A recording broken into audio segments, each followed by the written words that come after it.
आप लोगों ने एलिगेटर और मगरमच्छ के बारे में तो सुना ही होगा, लेकिन कैमन्स के बारे में आपने शायद ही पहले कभी सुना हो। ये एलिगेटर के परिवार से ही संबंध रखते हैं। कैमन की गिनती सबसे खूंखार जानवरों में की जाती है, जो किसी भी प्रकार के जानवर को अपना शिकार बना सकते हैं। कैमन के जबड़े इतने मजबूत होते हैं कि यदि कोई जानवर उनके चंगुल में फंस जाए तो उसका बच पाना नामुमकिन होता है। कैमन के बारे में आज हम आपको कई रोचक बातें बताने वाले हैं, जिन्हें जानकर आप हैरान हो जाएंगे और लाइफ में कभी इनके पास जाने के बारे में सोचेंगे भी नहीं। कैमन मुख्य तौर पर नॉर्थ और सेंट्रल अमेरिका के जंगलों में रहते हैं। अमेज़न के वर्षा वन इनका मूल निवास स्थान माना जाता है। ये मीठे पानी में रहना पसंद करते हैं। हालांकि कई बार खारे पानी और समुद्र में भी ये रह लेते हैं, लेकिन अधिकतर ये दलदल या कीचड़ जैसी जगहों पर ही देखे जाते हैं। वर्तमान समय में कैमन की कुल 6 प्रजातियां पाई जाती हैं, जिनमें Cuvier's dwarf caiman, smooth fronted caiman, spectacled caiman, yacare caiman, broad snouted caiman और ब्लैक कैमन शामिल हैं। ऐसा माना जाता है कि कैमल की 6 प्रजातियां विलुप्त हो चुकी हैं। कैमन की औसत लंबाई 2.5 से 3 मीटर तक होती है और इनका वजन 60 से 100 किलो के बीच होता है, लेकिन अलग अलग स्पीशीज में ये आंकड़ा डिफरेंट होता है। ब्लैक कैमन की लंबाई 5 मीटर तक होती है और इनका वजन 500 से 600 किलो तक भी हो सकता है। तो वहीं सबसे छोटे ड्वार्फ कैमन की लंबाई 1 मीटर के आसपास होती है। ये दुनिया के सबसे पुराने शिकारियों में से एक माने जाते हैं और रेप्टाइल्स की प्रजाति के तीसरे सबसे बड़े जीव हैं। कैमन्स की तुलना कई बार पिराना से भी की जाती है, क्योंकि पिराना की तरह ही ये भी बेहद घातक और खतरनाक माने जाते हैं। कैमन का जबड़ा बहुत शक्तिशाली होता है। इनकी बाइट फोर्स पूरे एनिमल किंगडम में सबसे अधिक होती है। इनके काटने की शक्ति 6 से 7000 PSI मापी गई है। साथ ही कैमन का पेट भी बहुत मजबूत माना जाता है।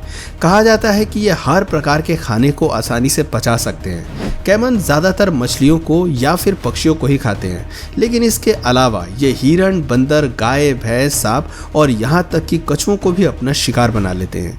लेकिन कैमन के दांत इतने ज़्यादा अच्छे नहीं होते कि वो अपने खाने को चबा चबा कर खा सके। वो अपना अधिकतर भोजन सीधा निगल जाते हैं। कैमन के दांत कई बार टूटते हैं और हर बार इनके नए दांत आ जाते हैं।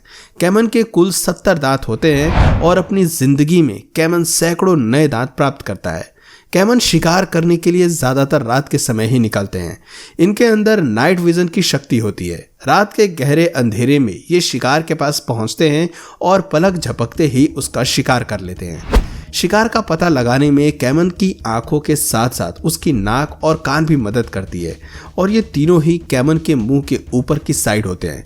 शायद आपको कैमन के कान नजर ना आए, लेकिन इनके सुनने की शक्ति और सूंघने की शक्ति इंसानों के मुकाबले कई गुना बेहतर होती है। कैमन पानी में और जमीन पर दोनों जगह अपना शिकार कर सकते हैं। पानी के भीतर ये 50 किलोमीटर प्रति घंटे की रफ्तार से भी तैर सकते हैं। अक्सर पानी के भीतर या फिर दलदल में ये अपना पूरा शरीर छिपा लेते हैं और केवल अपनी नाक और मुंह को ही बाहर रखते हैं, जिससे अन्य जानवरों को कैमन के होने का एहसास न हो सके और मौका मिलते ही कैमन अपने शिकार पर जोरदार हमला कर दे। कैमन औसत तौर पर 40 सालों तक जीवित रहते हैं, तो वहीं इनकी कुछ प्रजातियां 70 से 90 वर्षों तक भी जीवित रहती हैं। जंगल के अधिकतर जानवर कैमन से दूर रहने में ही अपनी भलाई समझते हैं। कैमन सभी जानवरों का आसानी से शिकार कर लेते हैं, लेकिन इनके कट्टर दुश्मन एनाकोंडा और जैगुआर को ही माना जाता है। इन दोनों ही जानवरों के साथ कई बार कैमन्स की जंग देखने को मिलती है। ये जानवर बेबी कैमन को आसानी से अपना शिकार बना लेते हैं, तो वहीं एडल्ट कैमन अपने बच्चों को बचाने के लिए इनसे संघर्ष करते हैं। ये पीला एनाकोंडा कैमन के इलाके में प्रवेश करने की कोशिश करता है, लेकिन कैमन को देखकर वापस पीछे जाने लगता है। पर इतनी देर में कैमन की नजर एनाकोंडा पर पड़ चुकी होती है और वो पानी से बाहर आकर एनाकोंडा को अपना शिकार बनाने की कोशिश करता है।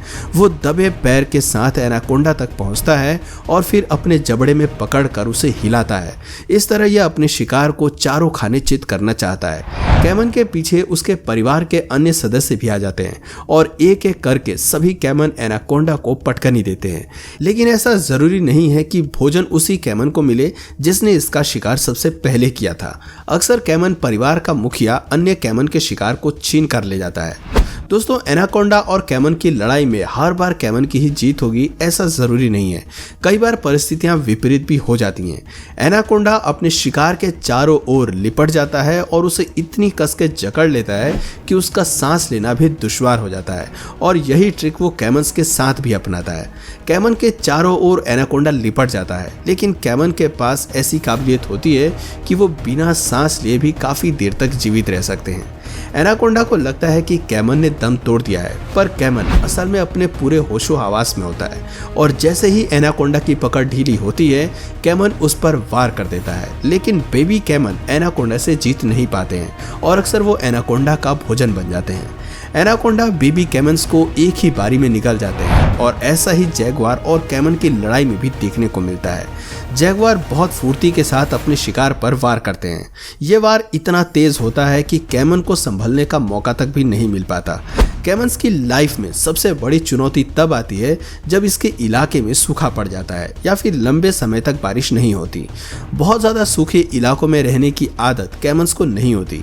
ऐसे में कैमन्स खुद को ठंडा रखने के लिए अलग अलग तरीके अपनाते हैं। वो पानी के छोटे छोटे जलाशय ढूंढते हैं और छोटी सी जगह में ही कैमन्स एक साथ रहते हैं या फिर ये दलदल जैसी जगहों में छिप जाते हैं। कैमन्स का रंग ऐसा होता है कि दलदल में उन्हें ढूंढ पाना आसान नहीं है, केवल उनकी आंखें ही दलदल में नजर आती हैं।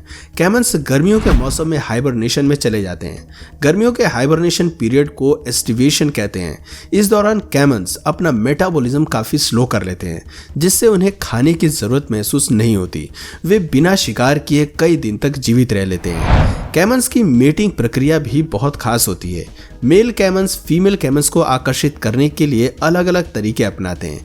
वे पानी के अंदर बुलबुले बनाते हैं। लो फ्रीक्वेंसी साउंड, जिसे इंफ्रासाउंड कहते हैं, उसकी मदद से पानी में वाइब्रेशन पैदा करते हैं। इस तरह वे फीमेल कैमन्स को अट्रैक्ट करते हैं। लेकिन अक्सर कई कैमन्स एक मादा को आकर्षित करने के लिए आपस में भिड़ भी जाते हैं। कैमन्स नेस्ट बनाकर उसमें अपने अंडे देते हैं। ये अपना घोंसला मिट्टी और पत्तों से बनाते हैं।